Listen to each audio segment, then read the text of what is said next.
Good morning. Thank you for joining the webinar titled How to Choose Your Next Generation Threat Emulation Solution.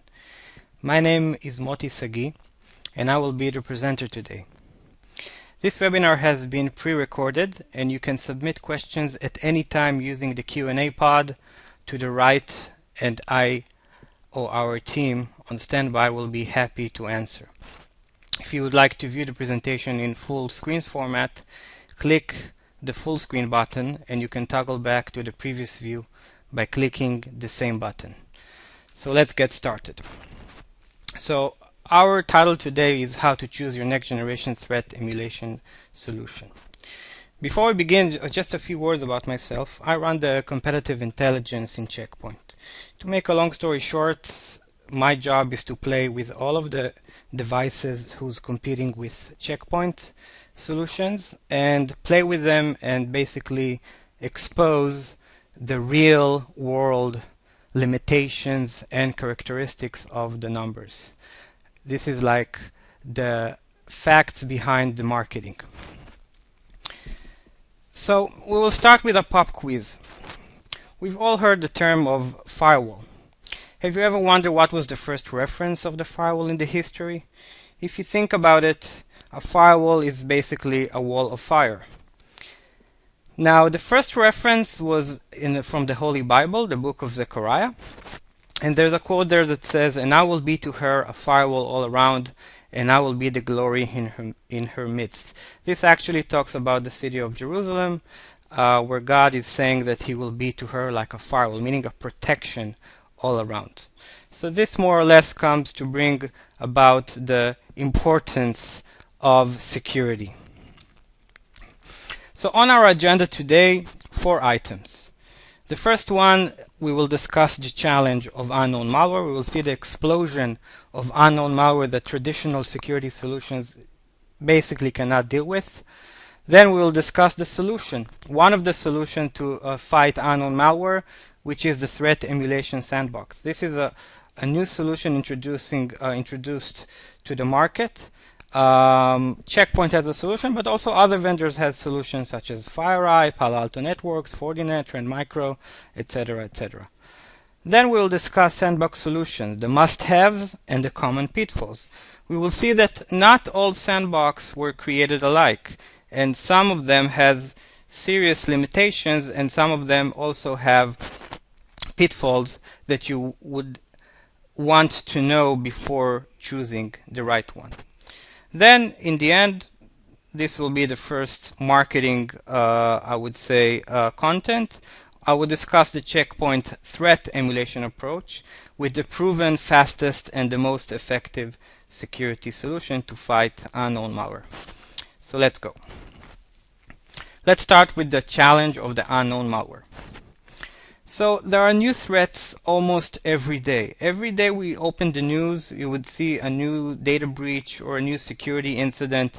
In the companies we used to, on a day-to-day basis, do the shopping at or consume on our smartphone, etc., etc. So this is just like few of the events that I gathered from the past 3 months. August 5th, Russian hackers exposed 1.2 billion of stolen users and passwords. August 21st, UPS discovers malware at 51 stores with credit card data lost. August 27th, Java.com and TeamG.com serves malicious ads on their servers. August 28th, JP Morgan Chase reveals an attack stealing financial data for over 2 months. September 2nd, credit card data breach at Home Depot. It may be larger than Target. September 1st, 101 celebrity nude pictures exposed from Apple's iCloud. And September 10th, 5 million Gmail users and passwords were published.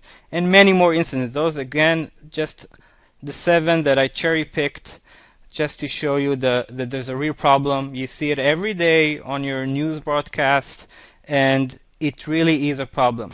But when you think about it, all of those companies that I mentioned here probably have a lot of security solutions. They probably even heavily invested.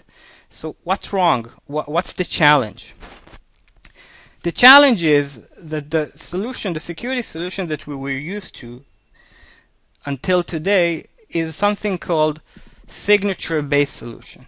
What we used to have in the common network would be a firewall, an antivirus, and maybe an IPS or an IDS. So you would have the firewall from Check Point or from Cisco, you would have the antivirus from Symantec, McAfee, Trend Micro, and you would have IPS from SourceFire, McAfee, or even Check Point. But we see an example. This is one example of a virus called He-Man that none of the antivirus vendors detected it when it was first launched. It was only caught by a sandboxing solution, by a threat emulation solution. So why is the reason? The reason is, if I can quote Symantec executive vice president, is antivirus is dead. This is the creator of the antivirus, and he is saying that the antivirus is dead, meaning the solutions today that is based on signature-based detection is just not effective against today's threats. So what are those today's threats? We see that every year threats are becoming more sophisticated and more frequent. So it started in 1997 with 1,300 known viruses, and we see today that in 2014 we have more than 100,000 malware variants on a daily basis. Those are 100,000 malware that cannot be detected by antivirus. The reason is that it's painfully easy to change the virus into something called unknown malware that those solutions cannot detect it. So basically, effectively, those solutions are being bypassed. So we see ransomware, we see hacktivism, we see state-sponsored, we see industrial espionage, next-gen APTs, using web infrastructures, something called DWS. So we need to protect from both the known and the unknown. So let's just explain what is called a known malware or a known threat and what is an unknown threat.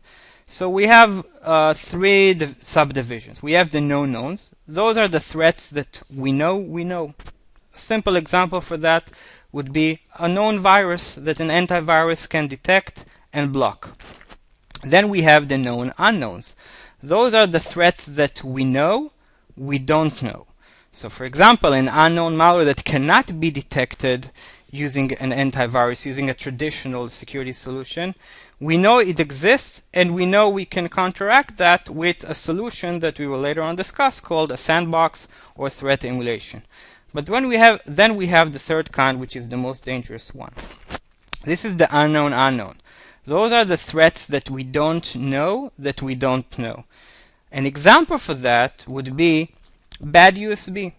No one ever even imagined that any flash drive that you have today has a malware that reportedly is untraceable and uncleanable, and this is being planted by the NSA. Just Google bad USB and you will see that this is a danger already happening today. So now by exposing it, it just became a known unknown. So we saw the challenge. Now the solution. The solution is a threat emulation sandbox. What is a threat emulation sandbox? Basically, a threat emulation sandbox, in its basis, it's saying I am not following any signature to detect malware. I am basically detonating it in a controlled environment, in an emulated environment that best reflects the client machine or the client workstation. So how does it work? Think of a scenario that you get to your network using an email or a web download. You get an exe file or PDF or Office documents, and then you inspect them. How do you inspect them? You inspect them by identifying files in an email attachment and file downloads, and you upload them, the file, to a virtual sandbox on a local appliance or in the cloud. Then what happens in the cloud or in the local appliance? it goes through a process of emulation.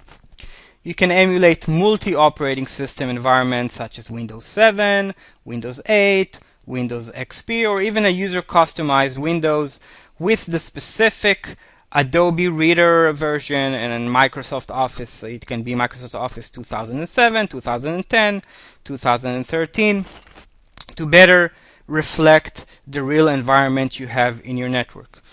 Up until now, I'm vendor agnostic. I'm not talking about specifically about the checkpoint solution. I'm talking about in general about the sandbox solution. Then you open the file in this virtual machine and you monitor for abnormal behavior. What is an abnormal behavior? Think about it. If you open a Word file or a Adobe file, a PDF file, if this file creates or changes something in the system registry, or opens a network connection, or deletes a file, or creates a system process, those are a behavior that is considered malicious behavior. So we don't know that what is the signature for it, but we know that this file is probably malicious. This file is probably a malware, and it's trying to either breach data, or it's trying to hurt and risk the system that it's being sent to. After emulating, we're going for the prevention mode. And this is, by the way, a part that not all the vendor has. Meaning, okay, I detected that this is a file, this is a malware.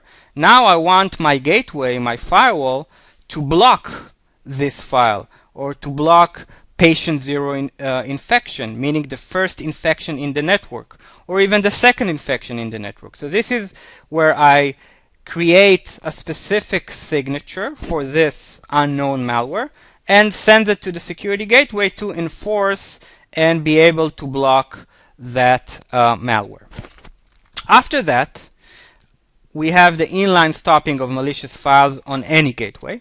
And after that, we have the sharing function, meaning if one customer was affected and detected an unknown malware or a zero-day, we would want every other customer to be aware of this and to block his future infection and propagation attempt. So this is in a nutshell what a sandbox do. It starts with inspecting, then emulating, then preventing, and then sharing it with the rest of the community.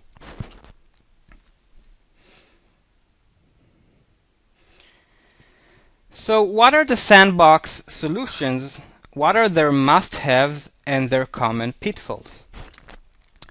So I gathered top 10 questions you should ask the vendor and check for yourself. Meaning when you're coming to evaluate, or when you're coming to choose a threat emulation or a sandbox solution, what would be the top 10 questions you should ask the vendor and then check for yourself? So the first one would be how fast it takes your solution to emulate files. Like, think about what the process that I described of detonating the file inside a virtual sandbox. How long does it take? It can take 3 minutes, or it can take 20 minutes. The difference can be the amount of infection you're going to have in your network. Can the solution inspect SSL? We see that a big rise in the threats coming through SSL. If you think about it, almost all the websites that we go to today, Google, Facebook, Dropbox, Box.net, all of those, Google Drive, all of those services are already in HTTPS. So you gotta make sure that when you buy a threat emulation solution, a sandbox solution, that it will be able to inspect inside SSL, meaning to do man in the middle, to do SSL termination, and to ravel and emulate the file inside the SSL tunnel. You would be surprised that one of the leading vendors, FireEye, does not support that. He relies on a third-party solution such as A10, F5, Bluecoat to provide that capability, and only then it can inspect the files inside the SSL tunnel. Can the solution prevent files from getting to the network? So this is a very important question, because almost all the solution of the threat emulation now in the market, there are like at least 10 of them. Almost all the solution can detect file successfully, meaning it can emulate a file and alert the administrator that it contains a threat. But not all the solution can also prevent the files from getting to your network.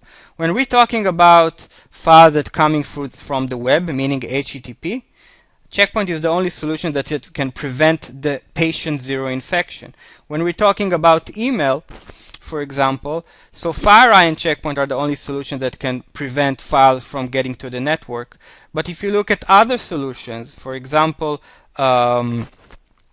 WebSense or Trend Micro Deep Discovery, you would see that they are in span mode or a monitor only mode that will only allow detecting the threat. To be fair, Trend Micro has a specific solution for email that can allow prevention of this attack. How many appliances are needed to inspect both web and email? So you would think that a sandbox would support multi-protocols.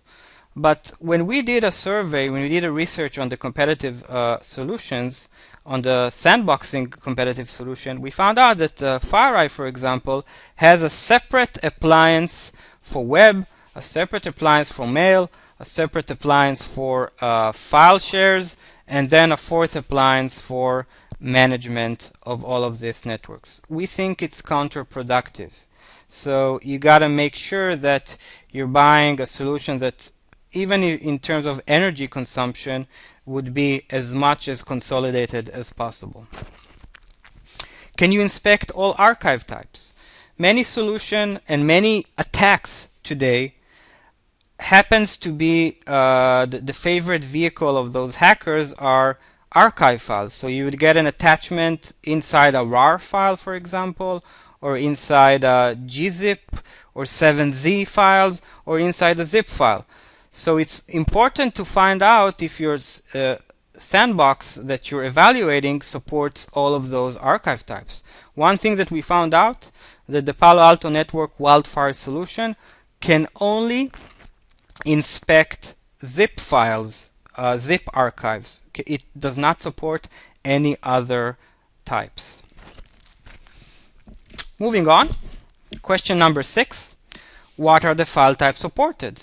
The more file types supported for sandboxing emulation is better. So you would want a solution that can not only detect and emulate executables, but also Office files or archive files, as I mentioned before.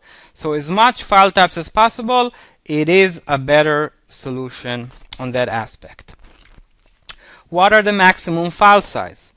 So it turns out that all of the solution has a limitation of the file size that it is emulating. So if someone sends a file size of 50 megabytes, not all of the solutions would be able to emulate it. Well, two vendors to point out here that does not do such a great job with terms of maximum file size. WebSense limits you to 100 kilobytes of PDF. Palo Alto Networks limits you to 1 megabyte of PDF. And if you think about it, that's very, very small. Cisco SourceFire with their AMP solution limits you to 1 megabyte of emulation file size.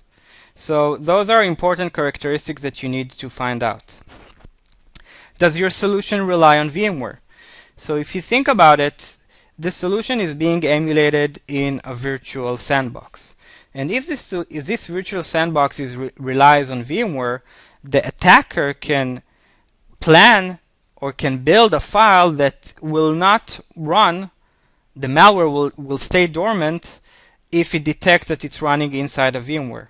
So, for example, Trend Micro relies in their infrastructure on a VMware engine. So, if I was an attacker, I would basically write malware that will probe the processor type, and the VMware, any VMware VM machine has a specific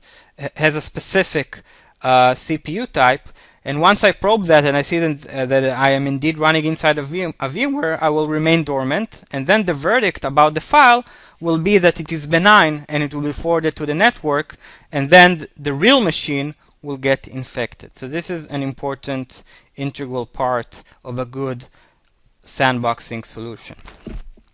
Do I need to pay extra for prevention? You would think not, but what we found out that some of the vendors, if you want to prevent, meaning all of them detect unknown malware, all of them detect 0 days, but if you want to also prevent after, you would need to pay another fee. One example of that is the Palo Alto Network Wildfire that can only detect unknown malware, and if you want to prevent it on a later on time, you will need to also pay for the threat prevention subscription, which is 20% of another and extra 20% of the hardware cost. And what are your anti-evasion techniques? If you think about it, the example that I gave with the VMware, when you're a hacker, you're always thinking outside the box or inside the box that you want to find out when you are being emulated. This is called sandboxing evasion. So I'm going to give you another example. If you have a malware that is inside a zip file and it has one executable that is looking for another file, if the solution breaks down the file, basically extracts the zip and send it separately to the virtual machine, it will not be detected. So for example, Palo Alto Networks opens the zip file on the gateway and then sends separately the files to the threat emulation cloud, and by that it's basically missing. This is one evasion technique that it's going to miss. Another evasion technique is that the malware will not run unless it feels from the machine that it's doing right click on the mouse, or it will not run unless Outlook is running and Chrome or Firefox or iExplore is running, to basically better simulate a user environment. So you need to find out if the solution, the sandboxing solution, has all of those anti-evasion techniques that better reflect a real user behavior. Okay, so we had the top 10 question of sandboxing solution and their common pitfalls. Now let's talk a little bit about the checkpoint threat emulation approach with the proven fastest and the most effective threat prevention. So I would start to say that yes, we do have a sandboxing solution, but it is not a product, meaning it's part of a multi-layer threat prevention solution. We believe that the sandboxing capability is one aspect of a full threat prevention suite. So in our solution, it starts with the antivirus to block download of known malware and infested files. Then we have the IPS that stops exploits of known vulnerabilities. Then we have the anti-bot. The anti-bot comes to deal with post-infection capabilities, and it prevents bot damage from infected device. Basically, it will know to profile the network and track for suspicious behavior, also known as behavioral analysis, and to block communication from a bot to the command and control server, whether it's a blacklisted IP reputation based like all of the vendor has, or whether it is based on a suspicious behavior. This is one of our unique differentiators when it comes to fighting bots. Then we have the threat emulation. This is our sandboxing solution that stops unknown and zero-day malware in files. And we also have something new that we're going to launch the beginning of the year, something called Threat Clean. This removes potentially malicious content from files. So if you think about it, if you're an HR representative or you're part of the procurement department and you're getting quotes, if you're getting a PDF or a Word file, you don't really care if it contains a macro or it contains a script inside. So the threat clean will basically scrub those content and will basically send the original recipient the visual representation of the text. So this is a very advanced and innovative yet simple way to fight unknown threats.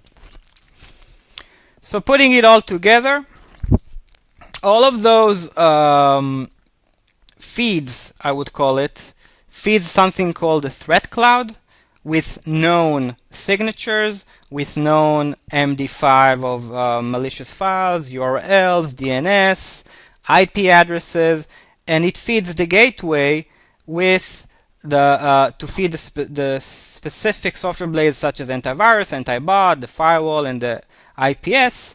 And then when the gateway encounters known malware, it will right away block it. And if it's an unknown malware, it will forward it to the threat cloud emulation service, and then it will become known and blocked again.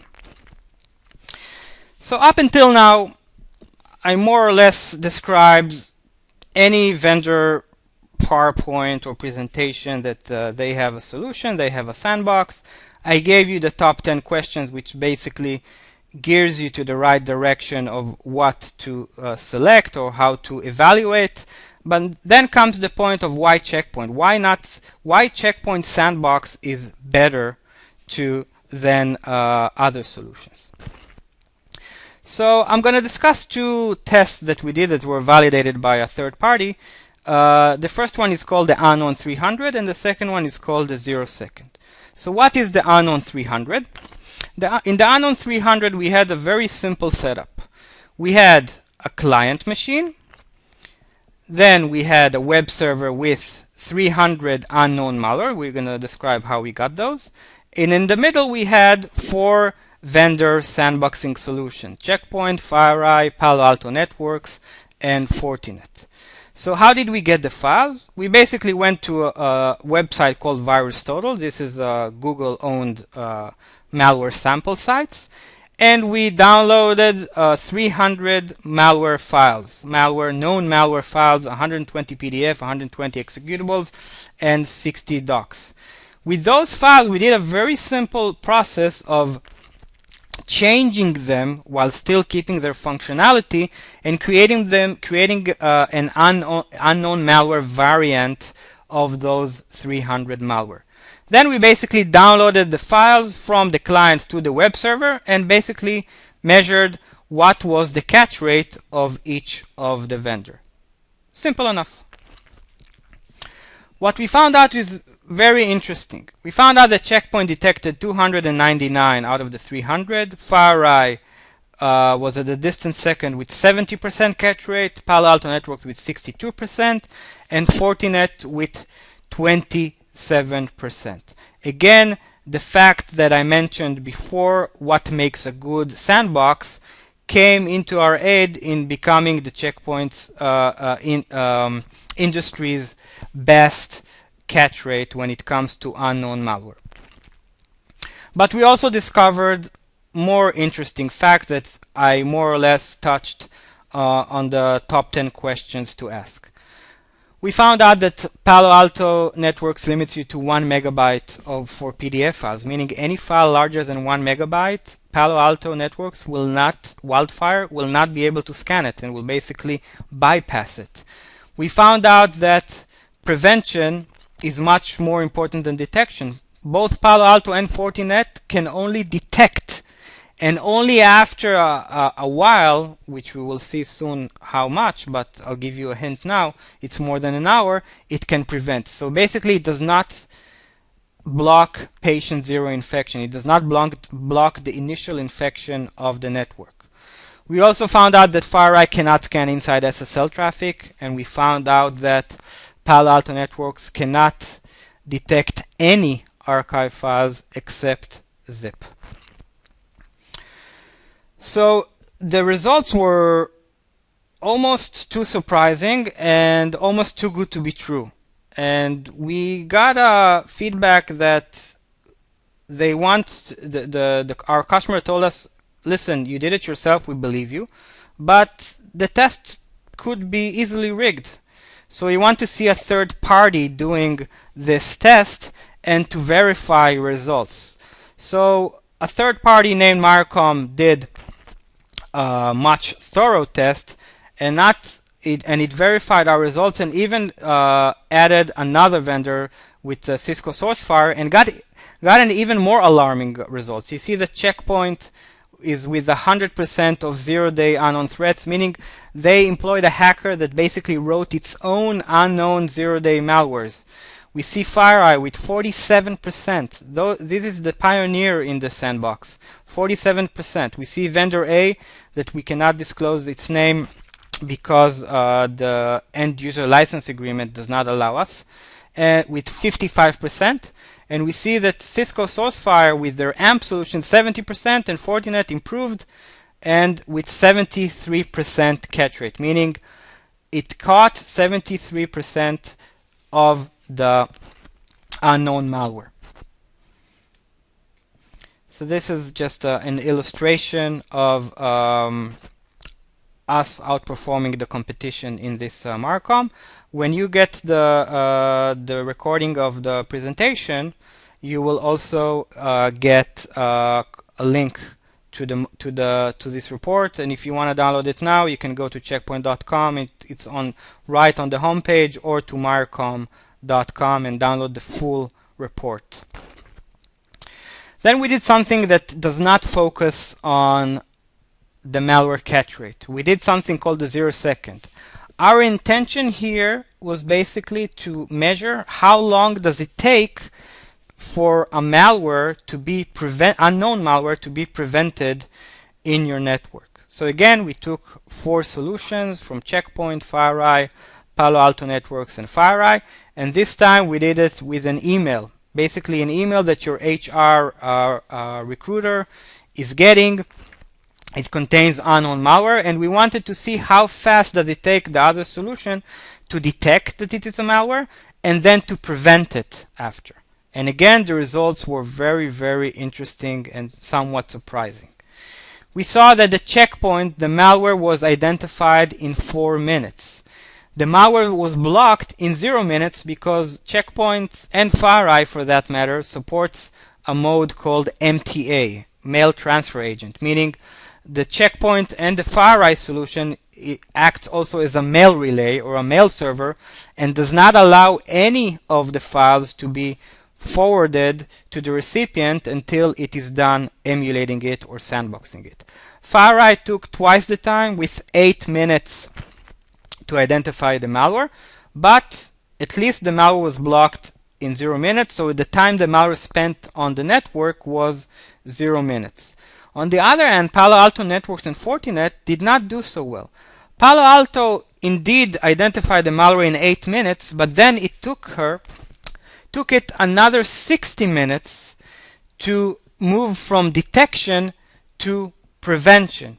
This is because it relies on creating a signature, and it takes the signature creation process takes an extra 30 to 60 minutes to initiate a block on the gateway. Fortinet, the same way.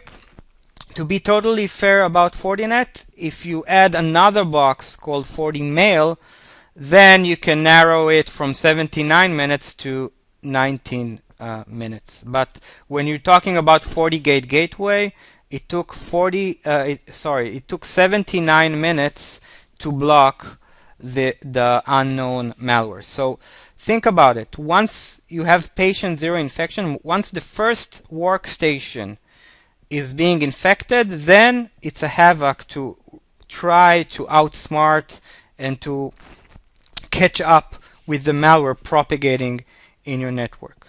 So to sum it up, Checkpoint had the the fastest threat emulation solution, but also Checkpoint and Fire were the only solution that did not let the malware spend any second in the customer's network.